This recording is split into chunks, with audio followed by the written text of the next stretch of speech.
Coming up on this episode of Mind the Game. All right, let's talk about these playoffs. I still think OKC is the team to beat. I mean, like you said, you named Denver, you named us, you named Boston. You know, teams with championship DNA. You need playoff scars and common experiences. Spurs don't have that, but they have Wemby. Then you have some sleepers that can come into play. A team like Atlanta could do, who's been playing good basketball. You got Houston. Detroit. But Detroit. OKC, what's a weakness? What's their weakness? Like if you had to say like nitpick. If I had to nitpick. Wow. I love the way you enunciated nitpick. If I had to nitpick. That's good. I'm going to use that.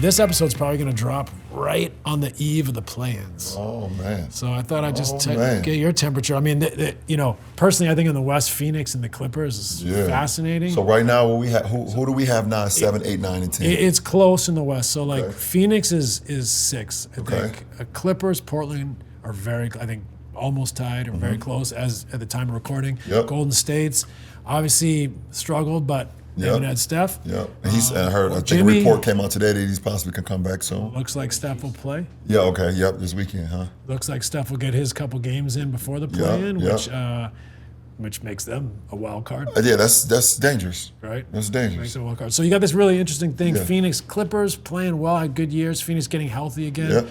Portland, always kind of a wild card with their energy, athleticism. Yeah. See if they're healthy. And then the Warriors with Steph, you never know. Yeah. So I'd love your take on that. And then the crazy one, I think, is actually the East. Philly getting Paul George and Joel back. Mm-hmm. Maxey had a short absence as well, getting him back. Yeah. Orlando, capable. Yeah. Had their struggles, though, but are capable. Yeah. Miami, never count them out. And then one of the best teams in the league the second half of the season, Charlotte Hornets. Yeah. So you got these 4 teams in the East that are you can make a case for any of them. Yeah. I have a hard time putting any of them over Charlotte, who's actually 10th. Right. But right there, again, they could change. Yeah. But the Charlotte's net rating. So anyways, let's start in the West. Let's start in the West. I mean, so we got, like you said, Portland, Phoenix, Golden State. So right now it looks like Phoenix Clippers in Phoenix, the Clippers, 7-8 and Portland Golden State. Well, I mean, the thing that jumps out, obviously the play of the Clippers from the beginning of the season and the play of Kawhi. Obviously, that everything depends on Kawhi's health. And for this season, the guy's been healthy as shit and has played some of the best basketball he's played in his career. And you got championship DNA on the court with Kawhi, and you got a championship coach. Yep. So that plays a lot. Especially in a one-game series, that plays a lot. And that also takes me to Golden State. Championship DNA, championship pedigree on the court and on the sideline. So basically what I'm saying, neither of those two teams are going to shy away from the moment. Yeah. It's a play-in is... Yeah, they might play bad. Yeah, they might play bad, but it's not like, they went to the game, they're going to beat themselves, or they was nervous, going into that game. The wild card out of those 4 teams, obviously, is Portland. The talent is there. The athleticism is there. It just depends on which Portland team shows up. If you get the best Portland team, you could be in a tough night for 48 minutes. They can win 2 games. They can win 2 games. And then you have Phoenix, who before the injuries were playing really good basketball as well, and they're starting to get healthy too. So, man, those last 2 seeds. Kind of fun. It's gonna be kind of fun. I'm not gonna give the nod to anybody because it's literally who's playing the best basketball in those 2 games, or 1 game, depending on if you're the 6th or the 7th seed or whatever. But we'll see. So that's very intriguing. Very intriguing. Yeah, Phoenix probably been the best team wire to wire, but like you said, Kawhi Leonard. Yeah. Anything can happen with Kawhi Leonard on a team. Yeah. Anything can happen with Steph Curry on a team. We know Portland's on this. So it really makes this fascinating play-in situation. So I'm happy we have the play-in. Yeah. I mean, it's gonna be great. I am happy because being a participant of the fucking play-in Right. for some years. Yeah. That I get to sit back on my couch with my wine, knowing I don't have to play until the weekend. Are you not entertained? And just sit there and just like enjoy. I'll have one iPad with golf on and the other one with the play-in. Yeah, I would just be so excited. Yeah, it's perfect. You get a week to prepare and I watch get them a duke it out. week to It's prepare. good games. Yeah, watch and just like enjoy basketball. Then we jump over to the East. Yeah. You know, like you said, there's not many teams in the NBA. Even, I mean, we talk about OKC, we talk about the Spurs, Atlanta, us, Charlotte. That's played great basketball over the last month and a half, 2 months. Really, January, February, March, Yeah, you know? 3 months. 3 plus, 3 months. And I mean, I think they came to LA and beat us. They came to LA and beat us, and we kind of saw. That's when we started. We was like, oh, they're a pretty damn good team. Yeah. And all of them were kind of firing. Yeah. You know, I think Once they got healthy, right? Yeah, Miller back. Yeah, Miller back. Miles was playing. Melo back. Melo back. We didn't see him with Kobe White yet. Yep. But Colin Sexton was there, and he played well too. Yep. But Kobe White gives them another dynamic as well. What is it about their team, style of play? Like, what did you notice about their season when they got healthy? It seemed like they started to enjoy playing together. Yeah, trust. I noticed it in Melo. Yeah.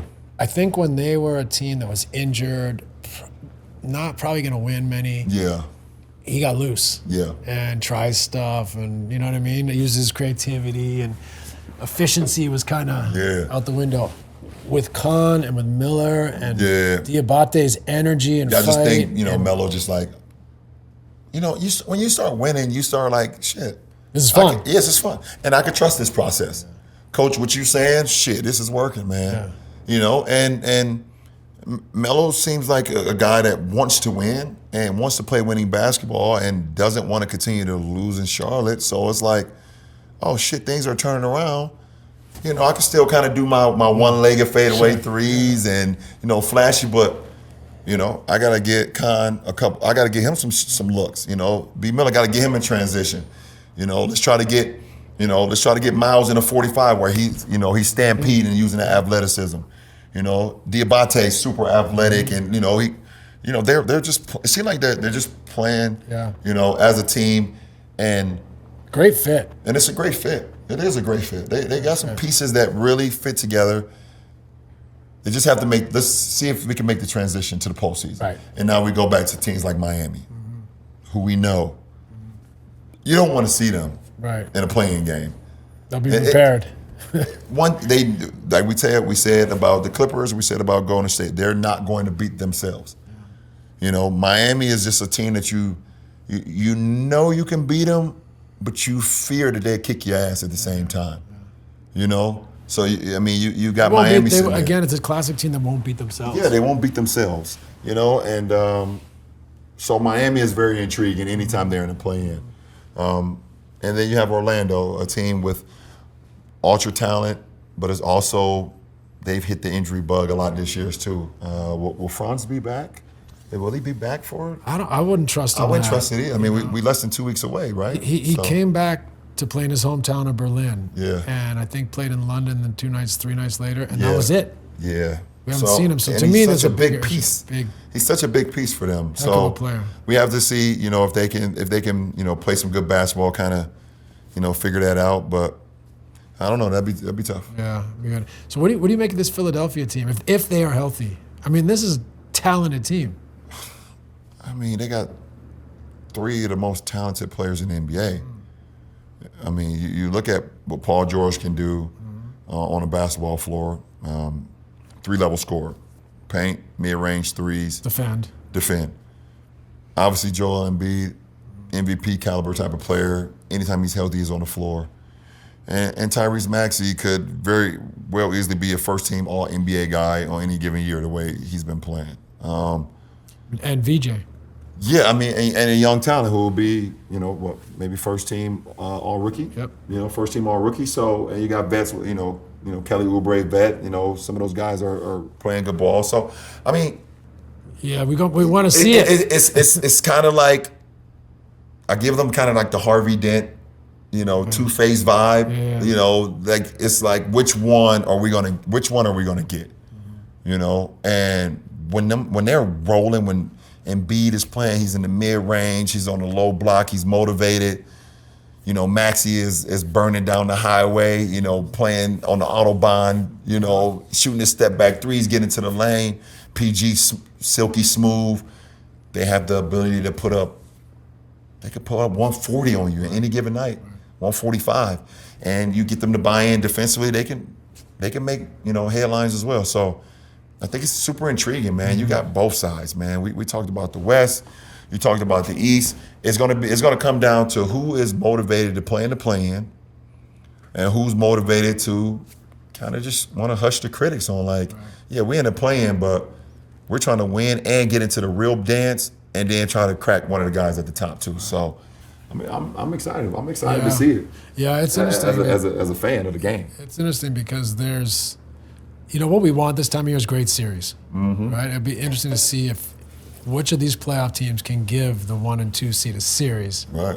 At least not get swept or one win. Can someone push a little harder? There's some good teams down there. There's some good teams down there. And injuries have played a part in some of these teams being there. If they catch it at the right time, it'd be interesting to see a Philly fully healthy roll in, or some of these other teams. So I'm excited for the plan. But that'd be an unbelievable matchup. Like you have a team like Detroit who's played well all year.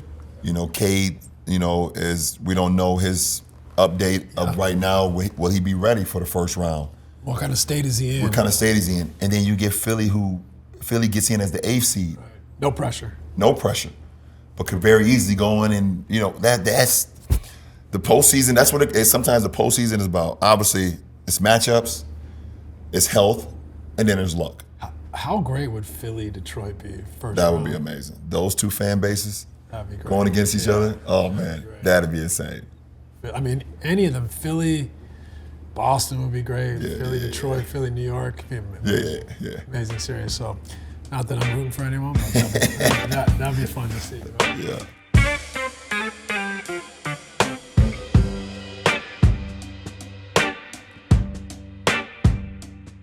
And now over to our producer, Jason, for a word from another one of our partners. Thanks to DraftKings Sportsbook for sponsoring the show. The playoffs are officially rolling, and the heat is already turned up. If you're anything like us, you don't want to miss a single second, because now we're seeing the real adjustments. Strategies are sharpening, matchups being targeted, and the players are seizing the biggest moments. New Sportsbook customers bet $5 and get $300 in bonus bets if your bet wins when you sign up using promo code MINE. Minimum minus 500 odds required. While we're dissecting why a play succeeded or how a scheme got broken down, you can jump into the action too. Bet player props like points, rebounds, assists, similar to the elements that we analyze right here on the show. Or bet live as the game evolves in real time. From tip-off to final buzzer, every point, assist, clutch play counts. And DraftKings Sportsbook keeps you dialed in from round one all the way to the finals. So don't wait to take your shot. Download the DraftKings Sportsbook app right now and use code MIND to turn $5 into $300 in bonus bets if your bet wins. DraftKings, the crown is yours. Before discovering my love for basketball, I had dreams of becoming a soccer player. Some people don't know this, but soccer runs deep in my family. My dad played professionally in South Africa, and my first word was literally goal. I own a collection of match-worn cleats from my heroes, Ronaldinho, Zidane, and Samuel Eto'o, and it's one of my most prized possessions. Safe to say that I'm beyond psyched for the FIFA World Cup this summer. Fans will be traveling from all over the world to experience the excitement in person, and they need places to stay. Why not open your doors to guests on Airbnb and earn some extra cash? With matches taking place around the U.S., your home could be the perfect place to host and create memories for passionate soccer supporters like me. Your home might be worth more than you think. Find out how much at airbnb.com/host.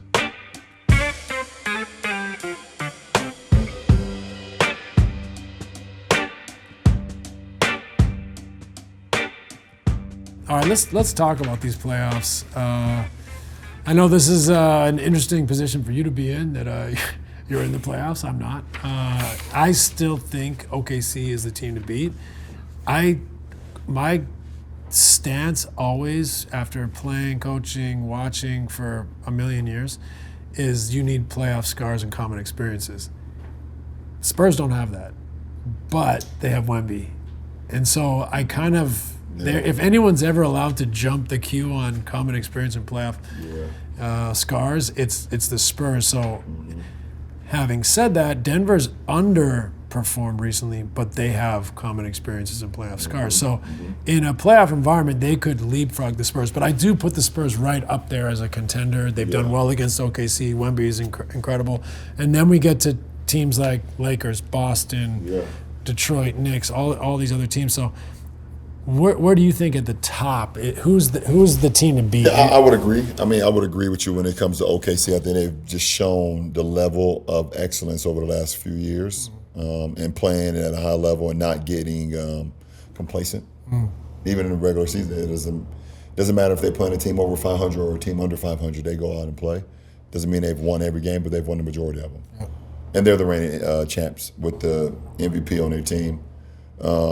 So you look at them as the team to beat, as the favorite, I think, and that's rightfully so. And then there's some really good teams that comes after that. I mean, like you said, the Spurs been playing great, not much playoff experience, franchise experience, and but when you have like an alien and a guy like that that can make things happen, and you have a late game shot maker in De'Aaron Fox, who at one point, I think it was not last year or the year before when he was in SAC, I think he led the league in clutch points.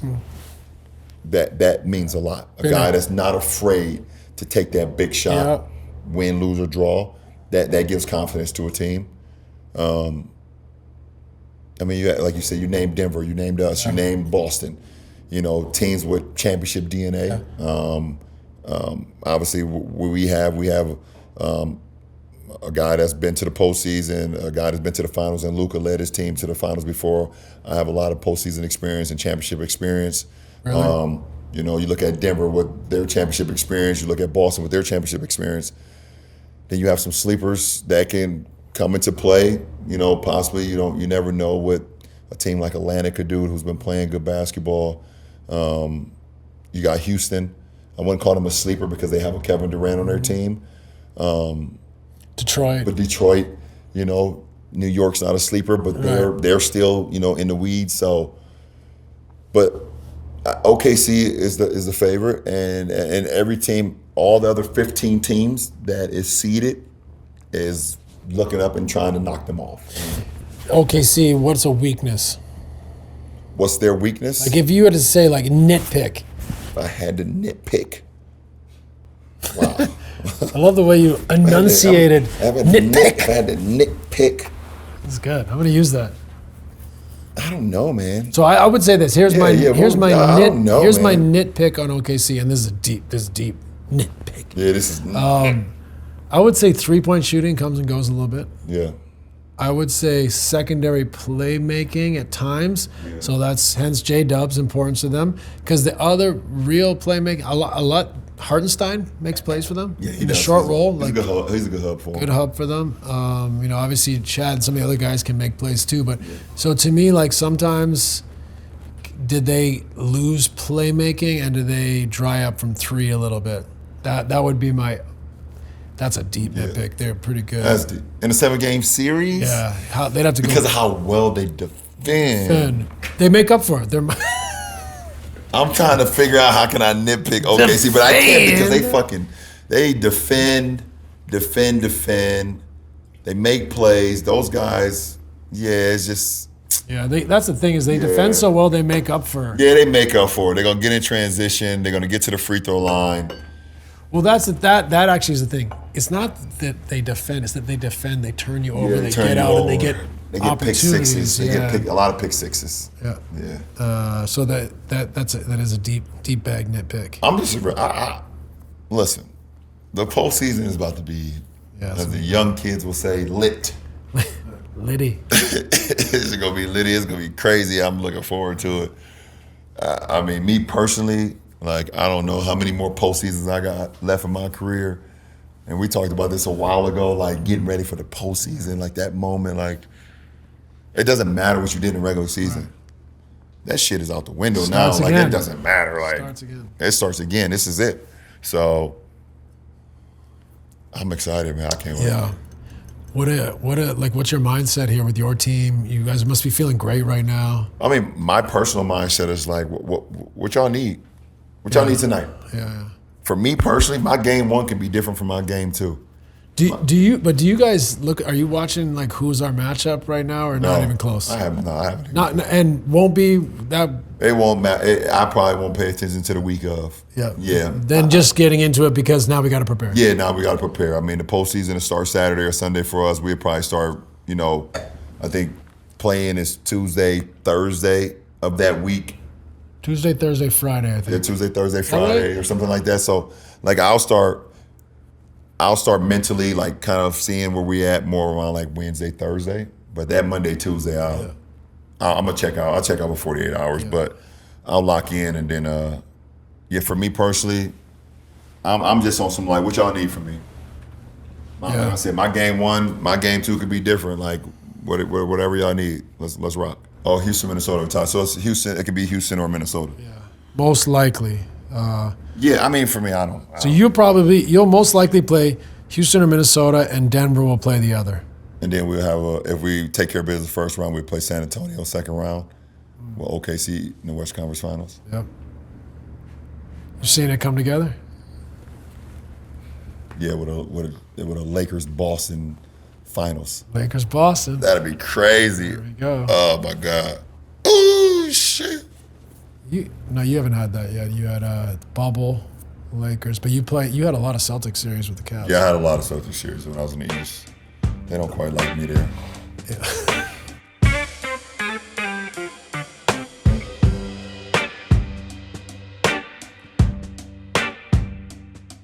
Playoff season is here, and in playoff basketball, perspective is key. As a former player and coach, I'd be right there watching every drive, every shot, and every block. And I can say from experience, there's no better feeling than living in the moment as it happens. That's where the American Express Platinum Card excels, granting you exclusive access to unique experiences worldwide. For playoff games, when every second is electric, your perspective is what makes it memorable. That same principle is true for all kinds of entertainment, even beyond the arena. The fewer barriers you have in your life, the more you're right there in the moment to enjoy it. I'd call that a win. With an array of premium travel, dining, and entertainment benefits, all backed by American Express's award-winning service, there's nothing like Platinum. Terms apply. Learn more at americanexpress.com/withplatinum.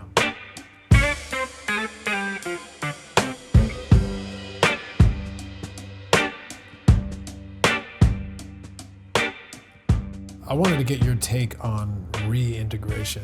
So the biggest, I mean, you just did it really. Yeah. Okay. Yeah, I got you. More or less, but the biggest one is Jason Tatum. Yeah. Like 10 months coming back from Achilles, which is crazy fast.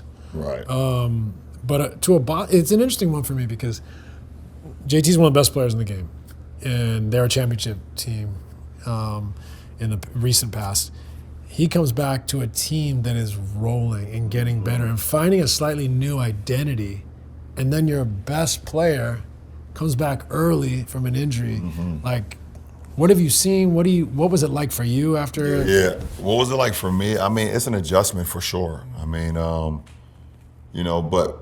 I think you also, if you're smart enough and you know the game and you kind of have the rhythm of the pulse of your team, the best thing to do is, or the best feeling that you can get of how you can make an impact is when you're not playing.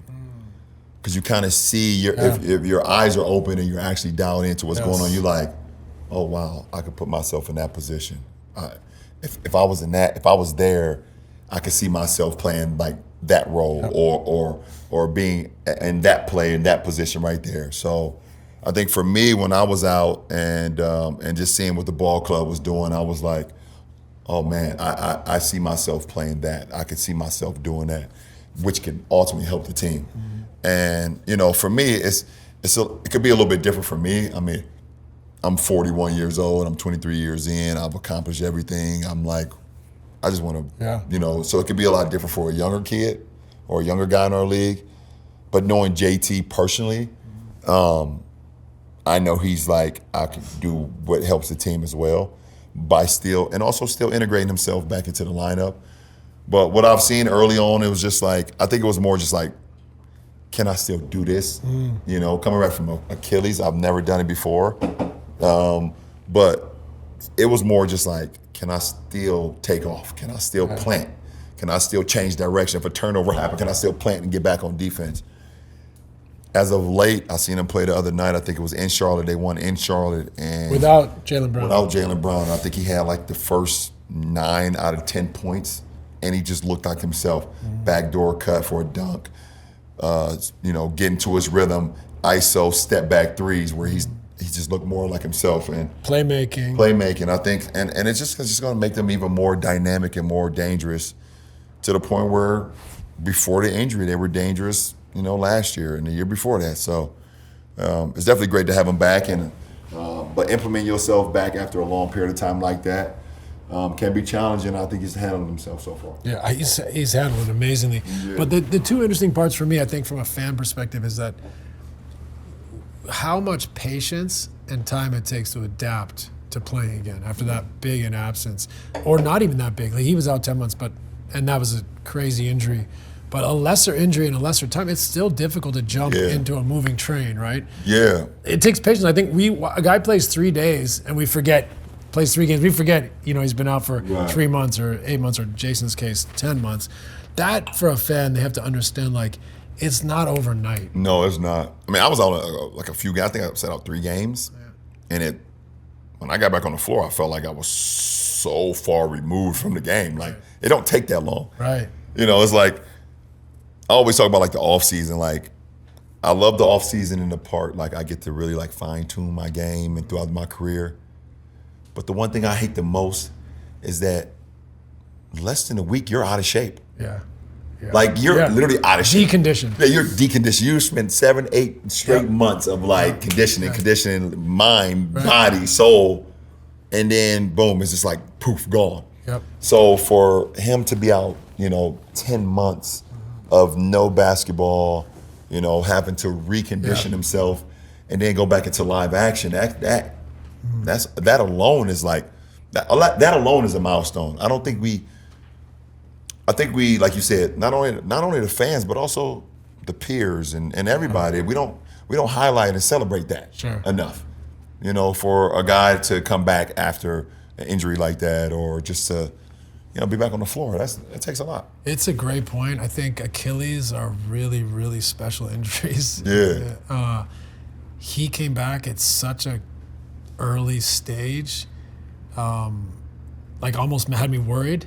Do you know what I mean? Like, he came back at 10 months. Like, at this level, I want to see him play another 10 years at an elite level. So that, where he's at is outrageous, really, when you think about it.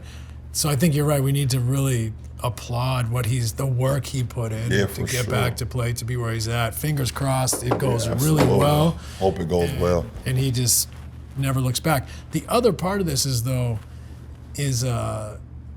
like, it's tricky. You know, he said on his YouTube channel, I think, like, I when I come back, I have to be the guy. You know. Oh, he did. Yeah. I missed that. You know, did he say like I have to be the guy, or I have to be the? Oh, okay. I don't think he was saying like I have to be the guy over JB. Right. But he's saying like I have to be the guy, like me. Like I have to be the guy. I can't just be in the corner. Yeah. Which is on one hand is absolutely what he should be saying. Yeah, absolutely. On the other hand, I should say that on there. On the other hand, he's also getting on a moving train. A team that's found a kind of a new identity. They're playing with a little bit more. I think in the past, if I had to knock Boston, they relied too much on their ability to make jumpers over people. Yeah. If they could have played a little bit more downhill, a little bit, because when they did break the first domino and get the blender, they're one of the best teams I've ever seen play the game. I think at times they settled. Yeah. And so they found this way this year where they've really, I think Maz has done a great job of like pushing them to be really clear, sharp. But like, I'll say this, the offense has taken a direction, But I see it in their defense where like he's coaching them like a college team. Like they're not making mistakes at the level. They've done an amazing job. They're good, man. If a guy's not a great defender, he's not making mistakes. He's up to fight. He's combative. He's physical. So I think that's carried over to the defense now. So they've grown in a way, but their best player is now coming back into this. That is a tricky, delicate thing. Yeah. And I'm not saying that anyone's like me over team. I'm just saying that is an adjustment period. Absolutely. And I think it's for us to kind of see how it unfolds not over the last 6 games of the regular season. Right. You know, when it matters. In the moment when it matters, you know, because both of those guys, JT and JB, are both great players, battle-tested champions, and they both feel like at any given night, I'm the best player in the world. Yep. So how do they body that to where we're the best players in the world and it spreads to the embodiment of the team and not just the individual. Yeah. So and I think obviously they've shown it before, you know, but they've shown it when they weren't coming back from injuries or whatever the case may be. But we are to see how it unfolds. I think they both can do it. I think they're intelligent young men for sure who can make it happen. I mean, Joe's a hell of a coach. I don't think he's afraid to tell either one of them, hey, what the fuck are we doing? Let's get on the same page. Because you one thing about this league, you just don't know how many opportunities you have to do something special. And this was a year when everybody was like, this was a throwaway year for Boston. Right. And the fact that they're playing at the level that they're playing at, this is a special opportunity. And if they have an opportunity to do something special, why not grasp it? That doesn't mean that the Larry O'Brien Trophy is going to get raised. Sure. But doing something special can still be accomplished, and so we will see how it unfolds. Very well said. Yeah, I think it's these things are challenges, but he's been amazing, way ahead of schedule. But even in his time back on the floor, you're seeing him make strides quickly. Yeah, it doesn't always go that way. Sometimes you come back and you take something. Yeah. You know, like you could take a thigh bruise that affects the whole gait that affects, you know what I mean? Like the fact that he's just been able to play through this period and keep slowly getting better is, I can't tell you how much I respect him for the work. And, I agree. Much respect, JT, for sure. And look out. If they put this all together, look out. Yeah, look out. Nobody was expecting him to be in the lookout phase for the postseason of 2026 after the injuries. After the injury, right? Drew Holiday and by the way, gone, Al Horford traded, Porzingis gone. Like nobody. You almost thought it was the opposite. They were gutting the team. Yeah. Let's see what the future holds. Big class coming in 2026. You know, JT's out. Maybe we play. You know, we don't play as well. We get a nice draft pick. Like that's what a lot of people were like discussing. No, Joe's like, you got me effed up. And JB was like, you got me effed up too. Like, we right here. And they got a chance. They do have a chance. So one other guy that I think is pivotal for this whole NBA landscape from a reintegration standpoint is J-Dub, Jalen Williams for Oklahoma City. I mean, the way you guys are playing, the way Denver is capable of, the way San Antonio has emerged, OKC is an amazing team. You know, with almost anyone injured except Shai, but I think against those top teams, it's pivotal that he's playing near his level. Yeah, there's not many wild cards, and a lot of the postseason teams. He's one of the biggest ones. You know, when you're looking at your hand, you're like, how many wild cards do I have? Right. He's one of the biggest wild cards that you can look at is because of, you know, like you said, because of the injuries that he's had this year, but also for the full makeup of what they want to possibly get to. I absolutely agree. Because, yes, they can still win. They're a damn good team. When he's on the floor, when he's not on the floor, you have Shai's special, but like it gives them another level of like, when he's out playing. When he's playing and playing at a high level and doing what he's capable of doing. His ability to defend, his ability to get into the paint, his shot-making ability. It's just another dynamic piece out on the floor, so I agree. He's such a versatile player. Like you said, the defensively, the size. Like, they've got all these versatile guys on the perimeter. He's the biggest of them, right? Really, of their pure perimeter players. He can play really all 5 positions. Last year when they were hurt, he played a lot of 5. Now, clearly we don't want to see him at the 5 in the playoffs, but he has done it. Right. He can play the 1. He can play off the ball. He can play in pick and roll. He can play in isolation. He can play in closeouts, play in transition. He can defend multiple positions. The league, the top of the top is getting so good. Like, I think they need him to find it. He's shown it. I think he's shown it a few games, like JT has in a way. The tricky part, like, he didn't have an Achilles, but with his injury, he didn't play all summer, right? He worked out, but he didn't play basketball. Right. Then he came back, and, wasn't ready to start the season. Came back, got hurt again, hamstring. He really hasn't played basketball. Yeah, and that could also play with your psyche too. Like, I work my way back from a hand injury. I work my way back. Boom, I'm ready to go. Then I go out, and then I get a hamstring injury. Then I work my way back from that. Then I get something else. It's like, that could also just start playing with your psyche too. It's like, I don't know if I can fully extend on the abilities that I know I'm capable of because I'm afraid to have another setback. And the last thing you will want to do in late March and in early April is to have a setback. Yeah. You don't have time to have a setback because the sprint is about to start. Right. We've all gone through the marathon now. The marathon is almost over. The sprint, the 100-meter yard dash is starting soon.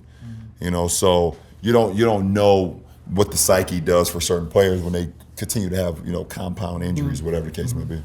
Well, I think luckily for J-Dub, he's getting enough regular season games in. Yeah. If he can stay healthy, he's got the regular season, he's got the week between, he's got the first round, which frankly, they may not need him. They're that good, right, to be at his best, to where that gives him a month or so. Yeah, where he gets himself back. So, did I insult someone? I'm sorry. Yeah, that was great. Yeah, I mean, they are great. They're a great fucking team. Reality. Right. That was good.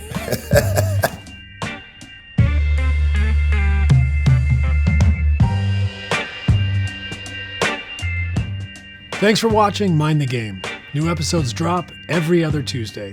Remember to like, subscribe, or follow wherever you're watching.